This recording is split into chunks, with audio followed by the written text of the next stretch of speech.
lembaga maupun masyarakat ini memang harus bersatu gitu kan, harus padu gitu kan, jangan masih bersatu ya, pemerintah bersama satu gitu kan, pendidikan bersama satu gitu, masyarakat bersama satu gitu kan, akhirnya nggak nyambung. Makanya kalau padu insya Allah gitu kan, semua kita ya rame-rame lah kita ditangani bersama.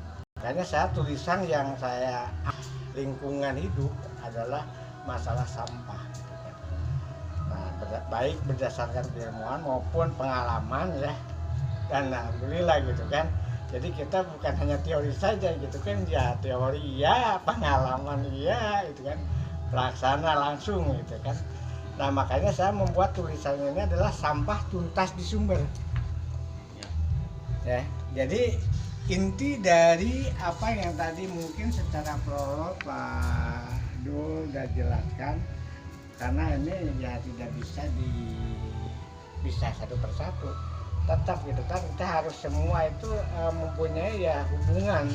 Kenapa? Karena sampah ini kan campur ya.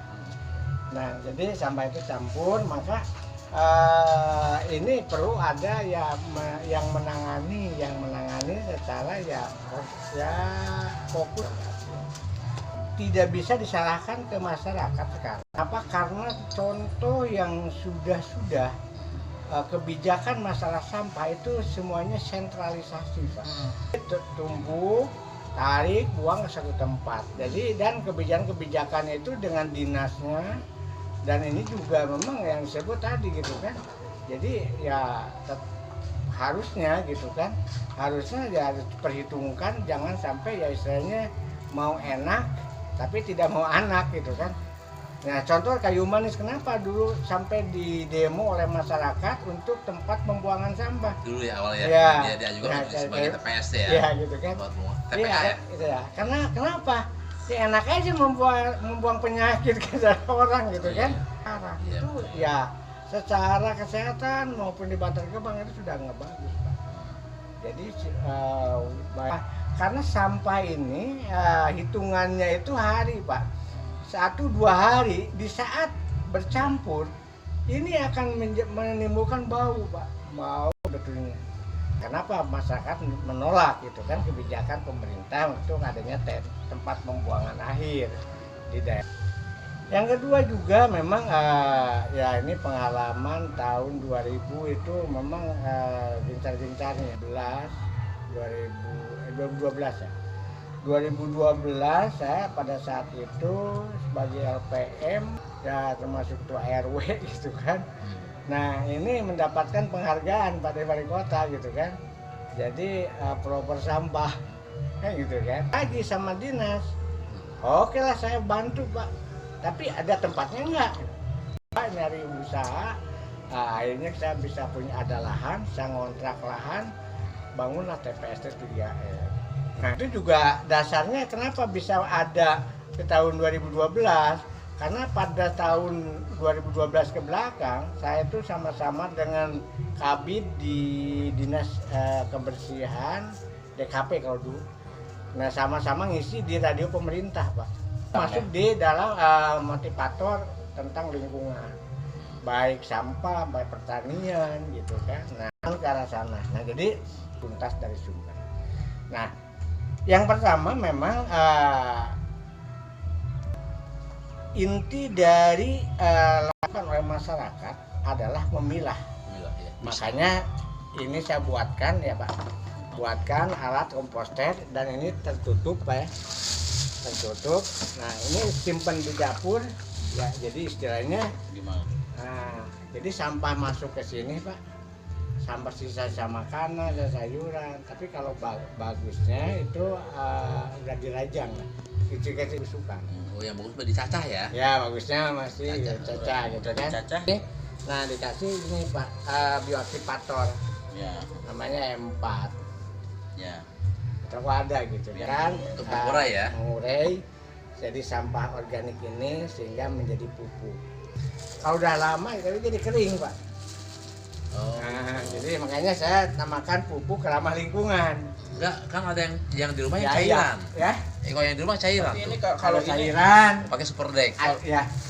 Kalau Ada ini airnya. Ya, cairannya di sini Pak. Jadi Kalau untuk yang ininya yang Itu kering nah, gimana? yang jadi semuanya manfaat. Oh, Kamu kayak gini. Si saya hasil tulang-tulang ayam Sayur.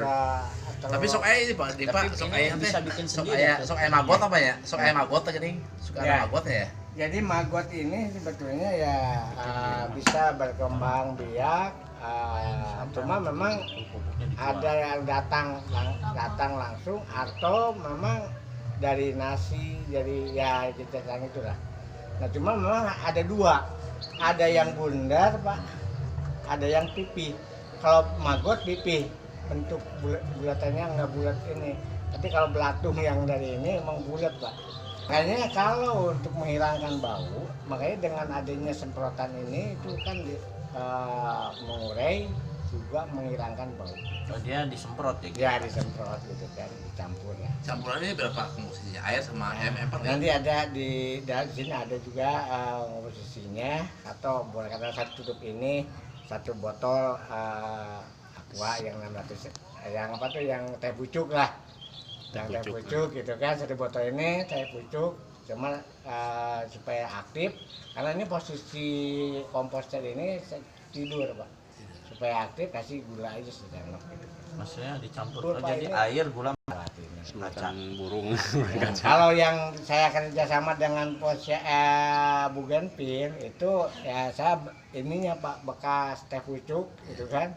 Nah dibikin jadi satu tutup ini teh pucuk sama gula gitu kan. Gula 1 sendok ya? Tinggal kasih semprotan dan Pak semprotan yang untuk botol teh ya? pucuk gitu. Berarti sampahnya harus. Nah jadi memang kita karena ini kita berbicara sekarang pagi sama kita masak, kita taruh makanan ya, masukkan, udah semprot, udah tutup lagi, ya kan.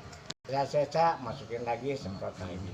Oh cepat gitu kan, langsung kita di botol, masukin botol, nah disimpan aja, jadi jangan terlalu dirapat sampai nggak bau. Kalau rapat meleduk nanti pas itu. Ada gas. Kayak juga. Ya makanya jangan rapat-rapat lah gitu kan, biar ininya tuh lindingnya. Kalau sudah nggak bau itu baru dicampur dengan air pakai nyiram. Itu kalau kan kadang itu Pak. Keluarin, jemur gitu kan. Oh. Itu. Yang setelah dari sini ya, Ya udah dari sini udah matang, udah penuh pokoknya gitu kan. Nah kan saya keluarin gitu kan. dijemur. Dijemur. Nah makanya ini kenapa ini juga dibikin gampang Pak untuk dibersihin. Iya, iya. Sehingga ya nanti Dan bisa ngeluarin yang Ya. sisa sampahnya. Oh. jadi sisa-sisanya ini bisa dibersihin Pak. Oh gitu. Iya. Gitu Iya. kan. Iya. Itu menjaga ya sampah masuk ke cairan tadi atau ada belatung masuk sehingga ini nggak keluar Iya. ke sini. Nggak macet ya. Macet, gitu. Saya kalau ke anak-anak saya ajarkan cara bikin ininya, gitu kan. Jadi cara pengolahannya, cara bikinnya saya ajarkan ke anak-anak, gitu kan. Nah itu. Nah jadi itu pertama diurai dulu dari dapur ya. Nah sehingga nanti terpisah Pak. Ada sampah anorganik, contoh ada plastik kresek, ada ya botol yang atau gelas yang kayak gini, botol atau ya plastik bekas cing, masuknya anorganik Pak. Iya. Nah makanya yang ininya ini dibersihin. Iya. Nah terus residunya sama beras ini itu masukkan di open, ditaruh lagi. Pakai kesini. Ya, Jadi ini bisa ya siswa bikin kayak gini ya Pak? saya ajarin. Nanti diajarin. Jadi nanti boleh di sekolah kan beliau ngajar di sekolah nih. Ya. Nanti bisa deh juga. Bisa. Ada edukasi. Iya. Nah, memang kalau melihat ini kayak gampang bolongan begini, tapi kan itu ada alatnya Pak. Ya. Alatnya juga kita ya tidak ada di toko Pak, kita bikin sendiri gitu kan.